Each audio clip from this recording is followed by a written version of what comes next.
Hi! Hello! నేనొక విషయాన్నయితే share జేసుకోవాలనుకుంటున్నానండి. నచ్చిన వాళ్ళు చూడండి. నచ్చని వాళ్ళు ఓపిక లేని వాళ్ళు స్క్రోల్ చేసేసేయండి. నేను ఈ my special journey YouTube channel start చేసి నియర్లీ ఒక 1 ఇయర్ అయితే దాటేస్తుంది. ఈ 1 ఇయర్‌లో ఎప్పుడు కూడా నేను కన్సిస్టెన్సీగా వీడియోలు పెట్టలేదండి. నా పర్సనల్ రీజన్స్ వల్ల అప్పుడొక వీడియో పెడుతూ ఉండేదాన్ని.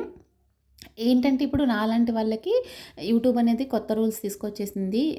ఈ విషయాన్ని ఎందుకు చెప్తున్నానంటే ఇప్పుడు నాలాగా అప్పుడొక వీడియో పెట్టేవాళ్ళు ప్లస్ ఇప్పుడే స్టార్ట్ చేద్దాం యూట్యూబ్ ఛానల్ అనుకునే వాళ్ళకి కూడా యూట్యూబ్ అయితే పెద్ద బాంబేసేసిందండి. ఆల్రెడీ మీకు సోషల్ మీడియాలో ఉండే వాళ్ళందరికీ తెలుసు. మనకేంటంటే YouTube channel 1000 subscribers, 4000 watching hours ఉంటే మానిటైజేషన్ అయిపోయేది. ఇప్పుడు అట్లా కాదండి. 1000 అంటే మనకి ఈ రూల్ కూడా 2027 నుంచి అమల్లోకి వస్తుందనమాట. ఏంటంటే 1000 సబ్స్క్రైబర్స్, 8000 వాచింగ్ అవర్స్ రావాలి. ఇది మనలాంటి వాళ్ళకి చాలా పెద్ద టాస్క్ అండి.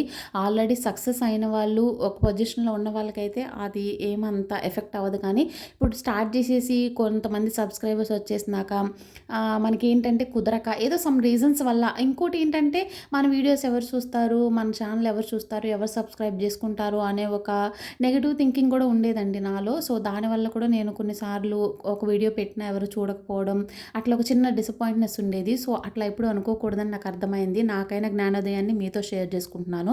ఇప్పుడు స్టార్ట్ చేయాలనుకున్న వాళ్ళు స్టార్ట్ చేసేసేయండి. రోజుకి ఏదో ఒక వీడియో, మీరు చేయగలిగిన వీడియో ఏదో ఒక వీడియో షేర్ చేసుకుంటూ ఉండండి. ప్రేక్షక మహాశయులకు కూడా నేను చెప్పేదేంటంటే ఆల్రెడీ సక్సెస్ అయిన వాళ్ళని కాకుండా మాలాంటి వాళ్ళని కూడా ఎంకరేజ్ చేయాలండి. Thank you. Thank you so much. Thank you.